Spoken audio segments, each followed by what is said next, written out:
Son told me to stay out of it when he skipped school. So I did. When the truancy letter came to my house, I had it addressed to his stepfather, with a note that said, "You've got this." 3 days later, they were begging me to fix it. I showed up to the hearing and told the truth. His stepfather didn't even bother to come. They thought being the fun parent meant they could skip the hard parts. They learned otherwise. Hello everyone, welcome to Reddit Visuals. I'm Mark, I'm 45, and this is the story of how I stopped being the backup parent and let my son, my ex-wife, and her husband learn what happens when you tell someone to stay out of it and they actually listen. My wife Sarah says I should have seen it coming. She was right. I'm divorced with one son, Tyler, who just turned 16. He's sharp in the way that keeps you up at night as a parent. Quick with words, good with technology, confident enough to think rules or suggestions. I work in IT for a school district about 30 minutes from where Tyler lives with his mom, so I understand exactly how attendance tracking works, how the automated systems flag absences, and what happens when those flags pile up. That knowledge becomes very important later. Tyler's mom, Jenna, and I split when he was 7. I'll own my part of why it fell apart. I worked too much, we fought about money, and by the end, neither of us was kind. She got primary physical custody, I got alternating weekends, holidays, and 6 weeks in summer. Standard arrangement. I paid child support on time every month, never missed, never complained. For years, I was the classic divorced dad. Weekend visits meant movies, road trips, staying up late and eating pizza for breakfast. At Jenna's house, it was school, structure, and routines. She was the rule enforcer. I was the fun escape. It was easy and it felt harmless until Tyler hit middle school and I started seeing the damage. Missing assignments, detentions for talking back to teachers, parent-teacher conferences where I'd hear phrases like bright but unfocused and needs to take responsibility more seriously. I shifted gears. I started being the parent who checked homework during visits, who made him bring his school-issued laptop so we could review his grades together, and who enforced bedtimes even on weekends. Jenna hated it. She'd call me and say I was undermining her, that Tyler needed one parent who wasn't constantly on his case. I told her I was trying to keep him from failing algebra, not undermining anyone. We fought about it the way we'd fought about everything when we were married. Then Derek entered the picture. Derek is 39, sells luxury cars, and has the kind of smooth confidence that comes from never being seriously challenged. For the first year, he was just Mom's boyfriend. Then one Friday, Tyler came over and casually mentioned, "Oh yeah, Mom and Derek got married last weekend. They did a small thing in the backyard. I found out my ex-wife got remarried from my teenage son, like he was telling me. They'd repainted the living room." I swallowed my feelings because that's what you do. You don't dump your ego on your kid. I asked Tyler how he felt about it. He shrugged and said Derek was cool, that Derek didn't stress about school stuff and said high school was mostly about social skills anyway. Perfect. A motivational speaker in a polo shirt. Things escalated quickly after that. When I'd ask about grades, Tyler would quote Derek back at me. Derek says freshman year doesn't really count. When I'd set a curfew on my weekends, Tyler would roll his eyes and say, "At Mom's house, Derek lets me stay up as late as I want." Every conversation I tried to have about responsibility got Derek's voice in it, even when Derek wasn't in the room. But I kept doing the boring parent work anyway because someone had to. Then the skipping started. It was a Friday morning, and I was at work when I got an automated email from the school district's attendance system. Tyler Morrison was marked absent for periods 1, 2, and 3 today. I checked the calendar. It was Jenna's week, not mine. I texted Tyler immediately. "Hey, got an absence notification. Everything okay?" He texted back, "I'm fine. Relax." I asked if he was at school. He said, "Mostly." Mostly is not a location. I called Jenna. She sounded distracted, said Tyler had a headache that morning, and she'd written him a note. I told her the school still marked it unexcused. She snapped at me that it was one day, that I didn't need to turn everything into a crisis, that she was the one dealing with day to day, while I only saw him 4 days a month. That one landed. We hung up angry. But the absences kept coming. Another email, then another. Always in her custody for weeks, always supposedly handled, but never actually resolved in the system. After the 5th absence notification, I did what I always do when something doesn't add up. I called the school directly. I spoke to Ms. Chen, the attendance secretary, and asked her to walk me through Tyler's current record. She pulled it up and told me he had 7 unexcused full-day absences and 9 period cuts so far this semester.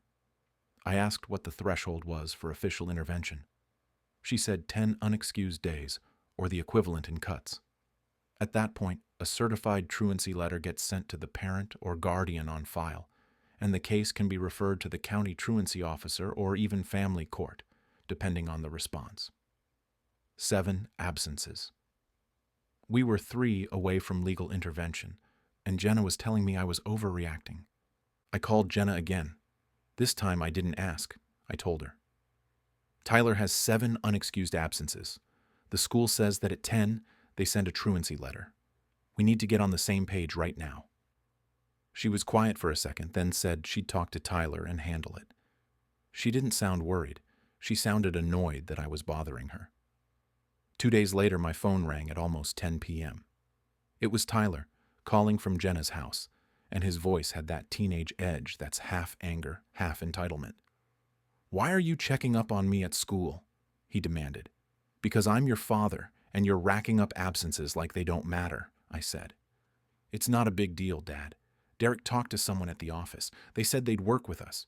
You don't have to swoop in and be the hero." I felt my jaw tighten. "Tyler, I work in education. I know how this works. If you hit that threshold, it goes on your record. You can lose credit, end up in hearings. This isn't a joke." He scoffed. "Derek says the system just uses scare tactics. It's bureaucratic garbage. Can you just stay out of it?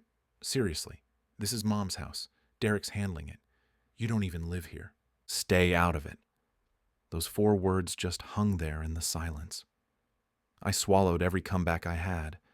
I thought about all the times I'd stepped in, fixed things, smoothed things over, been the safety net.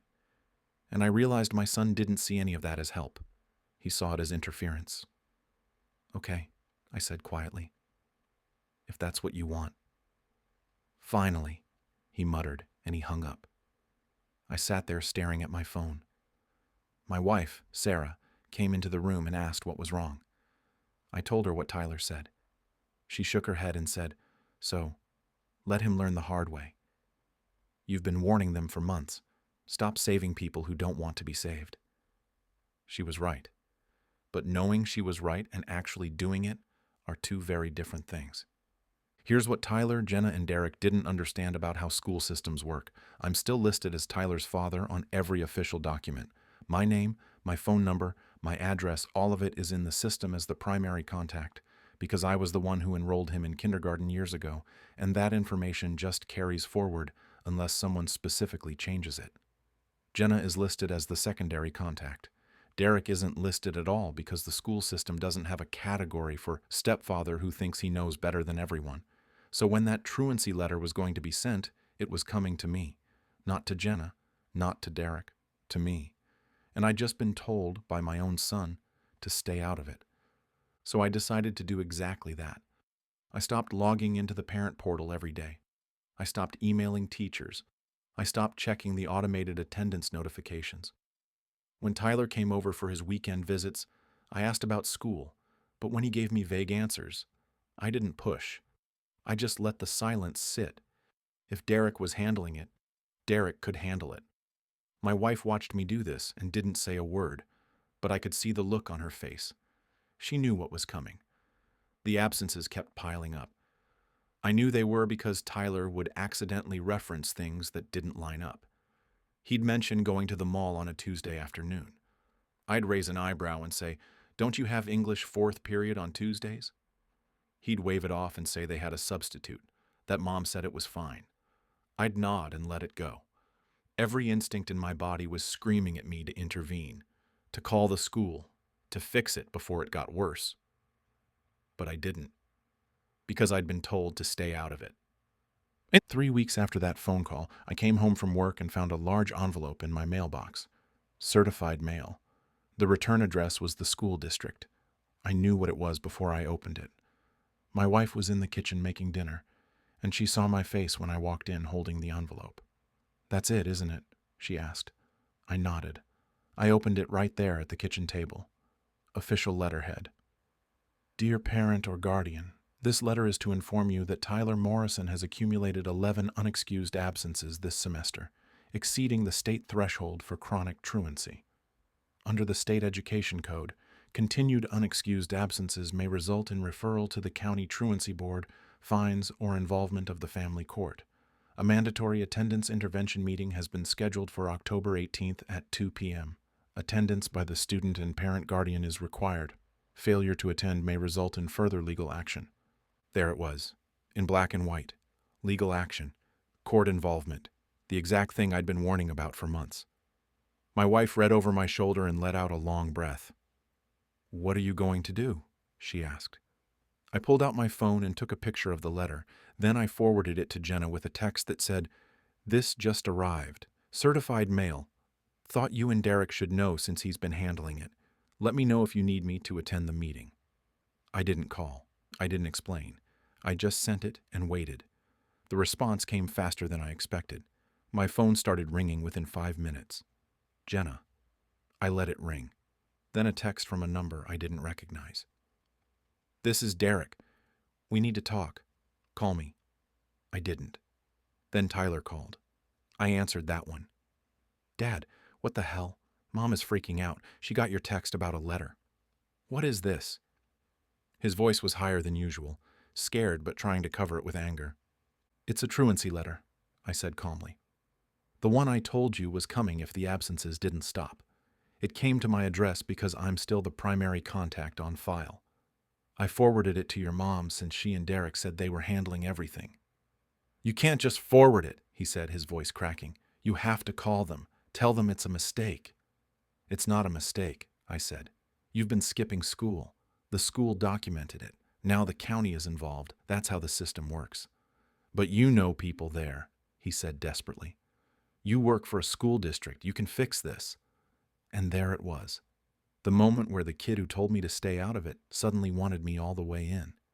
"Tyler," I said slowly, "you told me to stay out of it. You said Derek was handling it, so I stayed out. This is what handled looks like." He went quiet. I could hear him breathing hard on the other end. "So you're just going to let them come after us?" he whispered. "I'm not letting them do anything," I said. "This is a natural consequence of 11 absences that 3 different adults were repeatedly warned about.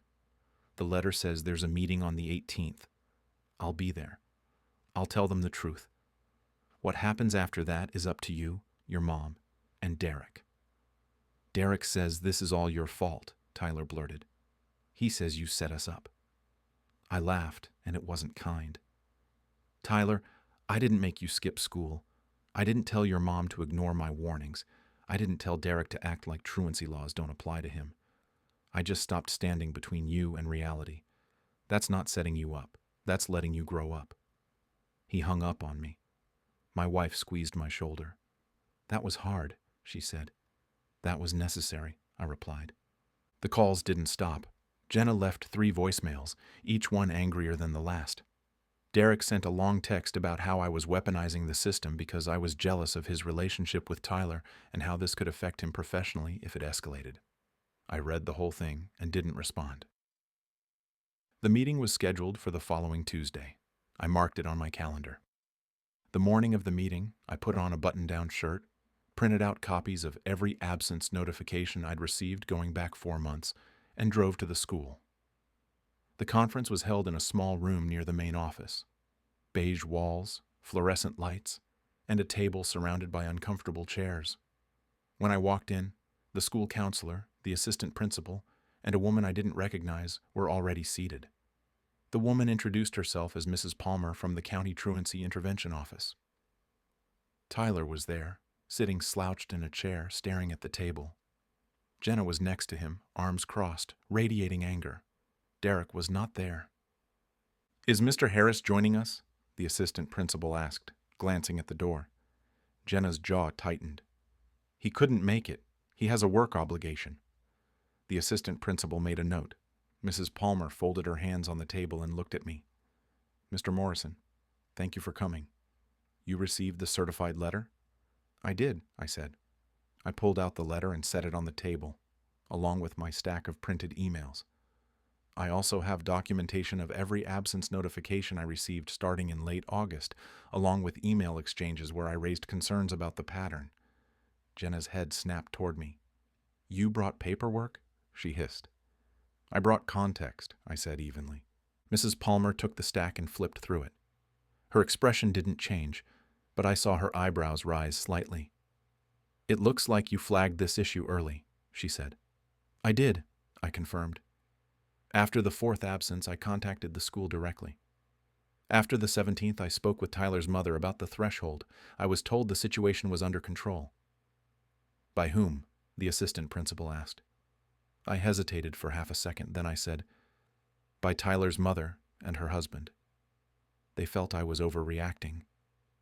Jenna's face went red. "That's not fair, Mark. You don't live with him. You don't see the day-to-day stress. I can't watch him every second." "I'm not saying you can," I replied. "I'm saying I tried to help and I was told not to." Mrs. Palmer turned to Tyler. "Tyler, can you tell us why you've been missing so much school?" Tyler shrugged, still staring at the table. "I don't know. It was boring sometimes. I didn't think it mattered that much." "Did anyone tell you it didn't matter?" she asked gently. He glanced at his mom, then at me, and then down again. "My stepdad said everybody skips sometimes. He said high school is mostly just showing up enough to pass and that freshman year doesn't count anyway." The room went very still. The assistant principal wrote something down. Mrs. Palmer's expression remained neutral, but I saw her exchange a look with the counselor. "And where is your stepdad today?" Mrs. Palmer asked. "He had to work," Tyler mumbled. "I see," she said. She turned back to Jenna. "Ms. Morrison, our records show that you were contacted multiple times about these absences by both the school and by Tyler's father. Why wasn't action taken sooner?" Jenna's hands were shaking. "I thought we were managing it. I wrote notes when he stayed home. I didn't realize it was this serious."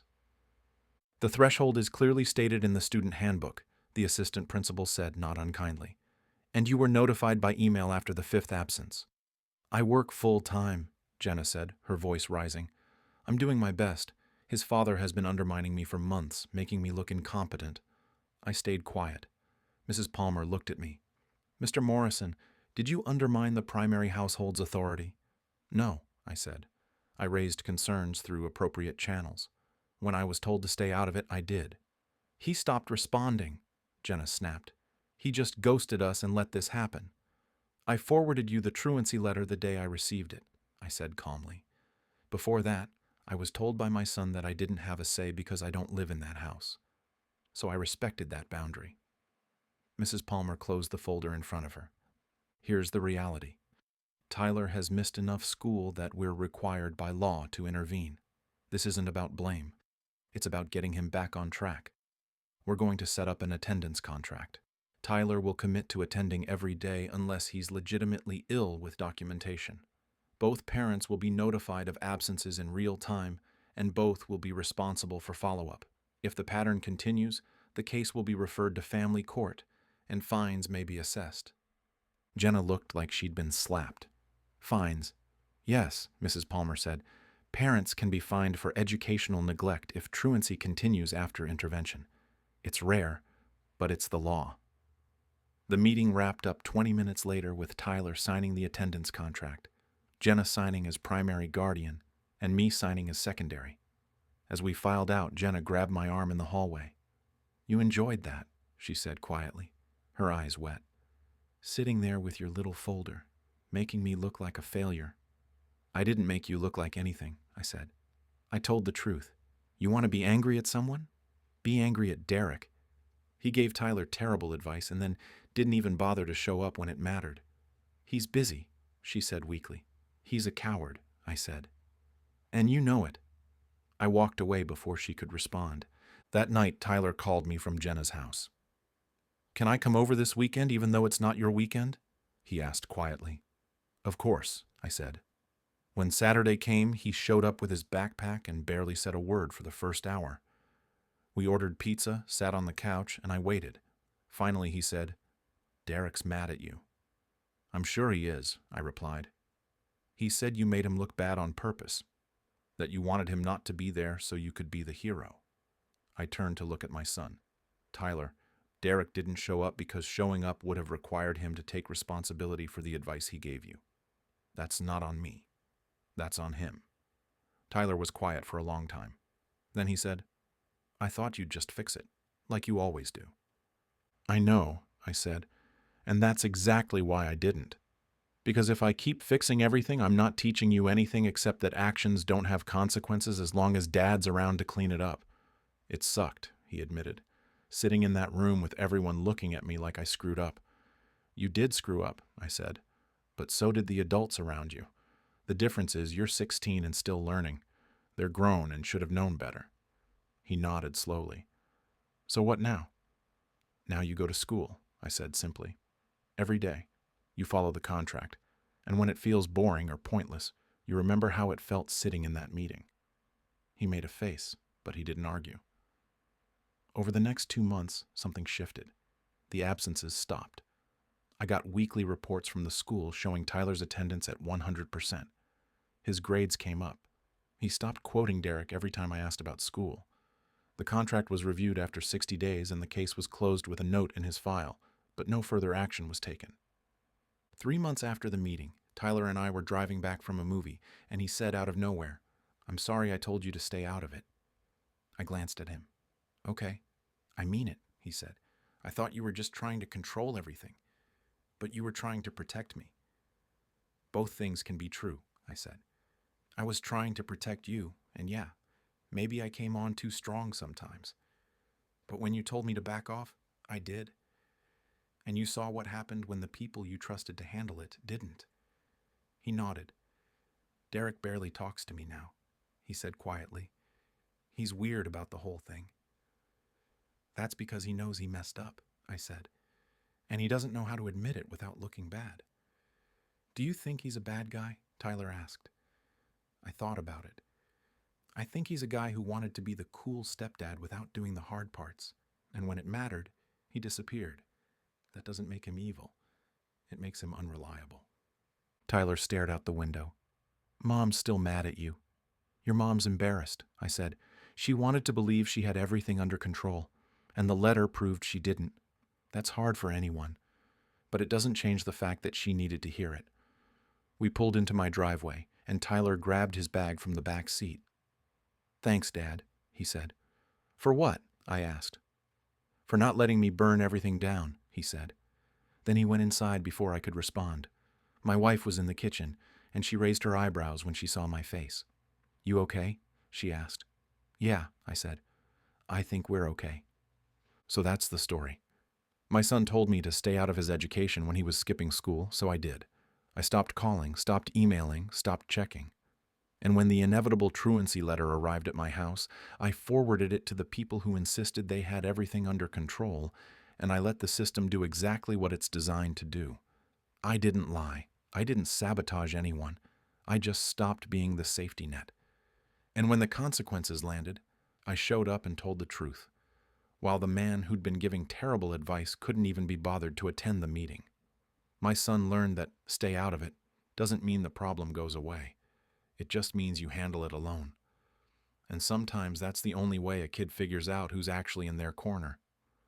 Now I want to hear from you. Was I wrong to step back and let the system hit them instead of intervening one more time? Did I weaponize the truancy process, or did I finally let natural consequences do their job? What would you have done if your own kid told you to stay out of their education while the other parent laughed off every warning?